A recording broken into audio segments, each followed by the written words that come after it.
Salam, salam sejahtera dalam Tuhan Yesus. Pada saat ini saya akan membagikan bagaimana cara menghadapi atau mendoakan orang-orang yang dikuasai oleh kuasa kegelapan dengan sangat aman.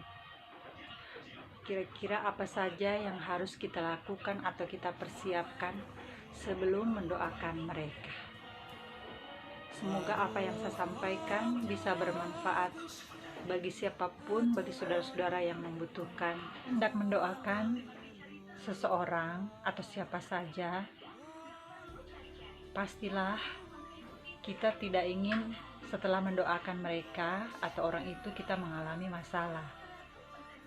Oleh karena itu, pertama-tama kita harus memperhatikan hal-hal apa yang bisa kita lakukan sebelum kita maju untuk mendoakan orang-orang yang dikuasai oleh kuasa kegelapan itu. Kita akan memastikan dahulu dalam diri kita sendiri, hati kita, apakah benar-benar kita siap untuk mendoakan orang yang dikuasai oleh kuasa kegelapan itu. Kalau kita yakin benar kita akan menang, kita akan mampu mendoakan orang itu, berarti kita siap untuk berperang melawan kuasa kegelapan itu. Jangan sekali-kali ada rasa ragu dan bimbang ketika kita hendak melangkah mendoakan orang-orang yang kerasukan itu atau orang-orang yang dikuasai oleh kuasa kegelapan. Tetapi lihatlah ke dalam hati kita sendiri. Kalau kita dengan yakin benar di dalam nama Yesus, kita akan bisa menolong orang itu, maka kuasa Tuhan akan mengalir untuk bersama-sama dengan kita. Berikut, kita harus tahu persis orang yang kita doakan itu bukan orang atau istilahnya pasien yang kita cari-cari untuk kita doakan. Tetapi benar-benar orang itu datang kepada kita sendiri, membutuhkan doa kita. Dan mereka yakin ketika kita mendoakan, mereka yakin akan mengalami kesembuhan. Sebagai pendoa, kita harus memiliki benteng yang kuat. Sebelum kita maju mendoakan mereka, kita harus memiliki benteng yang kuat di dalam nama Tuhan Yesus dengan firman-Nya. Kita berdoa, berpuasa sebagai pendoa. Alangkah baiknya kita sudah siap hati, pikiran kita konsentrasi penuh dengan doa puasa pribadi. Berikut, kita harus memiliki firman sebagai pedang roh kita untuk menghancurkan segala kuasa-kuasa kegelapan itu dalam bentuk apapun. Karena iblis tidak bisa bertahan dengan firman Tuhan. Juga kita harus mengetahui persis orang yang hendak kita doakan itu benar-benar orang yang membutuhkan pertolongan doa kita. Jangan sampai mereka datang itu hanya untuk mencobai kita sebagai pendoa. Karena itu, kita harus peka, punya kepekaan roh kita terhadap mereka. Tetapi bukan berarti kita mencurigai mereka. Tidak. Kita akan tahu apakah benar-benar dia sakit karena kuasa kegelapan ataukah tidak. Biasanya orang-orang yang datang untuk minta didoakan, pada umumnya mereka sudah pergi ke dokter atau pergi ke tempat-tempat lain, baru mencari hamba Tuhan. Karena itu, kita pun perlu tahu itu untuk konseling sebelum kita mendoakan mereka. Adakan percakapan antara kita pendoa dengan mereka, agar supaya mereka dengan rela hati membuka isi hati mereka tentang apa yang mereka alami selama ini. Sebelum kita mendoakan mereka, setelah konseling pastoral, setelah percakapan pribadi dengan pasien ataupun dengan keluarga, kita harus siapkan firman untuk mentahirkan orang itu, firman untuk memutuskan apa yang mengikat mereka, atau hal-hal tertentu yang selama ini belum disentuh oleh firman, yaitu sering saya memakai Yeremia 33 ayat 8 dan 9.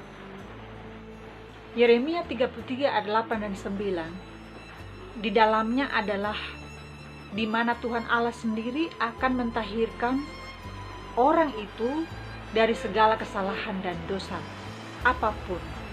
Yeremia 33 ayat 8 dan 9, untuk mentahirkan orang yang hendak kita doakan, agar supaya dilayakkan oleh Tuhan, dikabulkan doanya.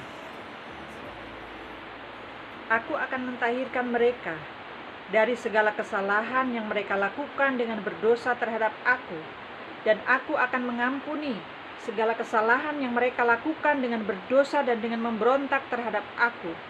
Dan kota ini akan menjadi pokok kegirangan, ternama, terpuji dan terhormat bagiku di depan segala bangsa di bumi yang telah mendengar tentang segala kebajikan yang kulakukan kepadanya.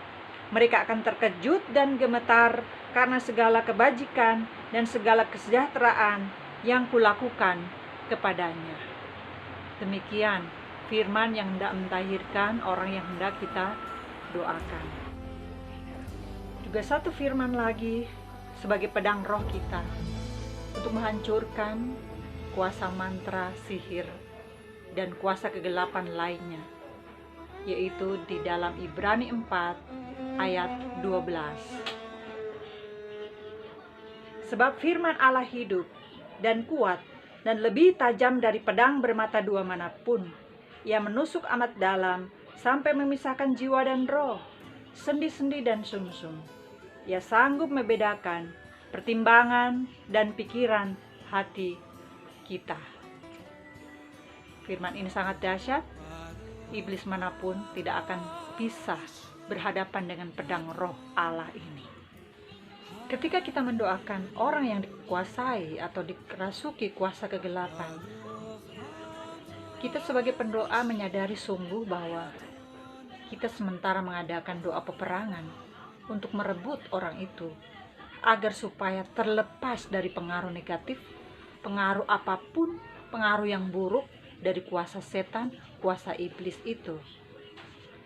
Iblis atau setan tidak bisa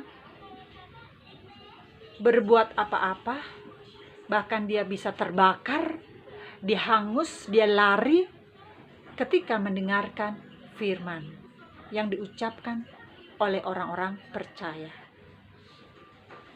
Setelah itu, saudaraku, setelah kita sudah melakukan hal-hal yang apa yang saya sampaikan tadi, kita siap untuk mendoakan. Kita masuk dalam pokok doa, meminta kuasa kesembuhan yang berasal dari Tuhan Yesus.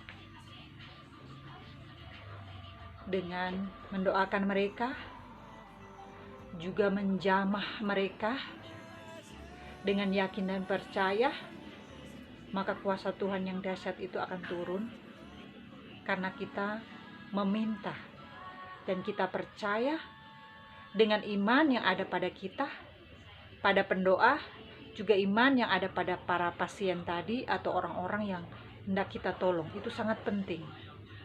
Saya selalu mengingatkan kepada orang-orang yang datang minta didoakan, siapapun mereka. Pertanyaan pertama yang saya tanyakan kepada mereka, yakin dan percaya kepada Tuhan Yesus? Yakin dan percaya kepada Isa Al-Masih? Kalau yakin benar, nanti akan terjadi mujizat.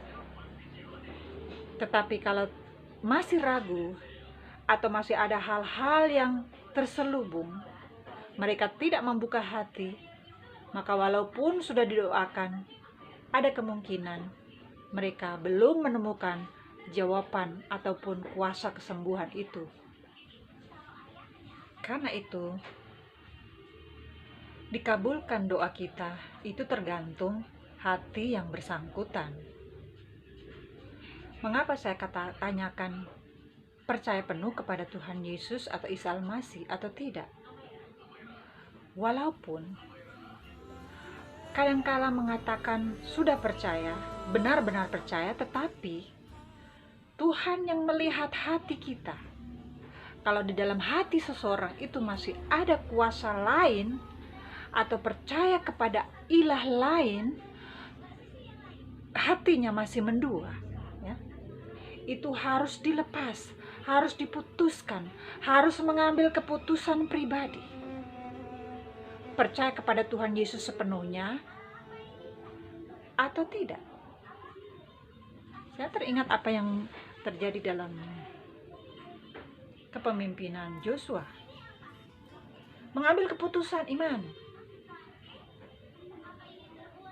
Percaya kepada berhala, percaya berhala. Berarti tidak siap untuk didoakan dan tidak akan mengalami mujizat.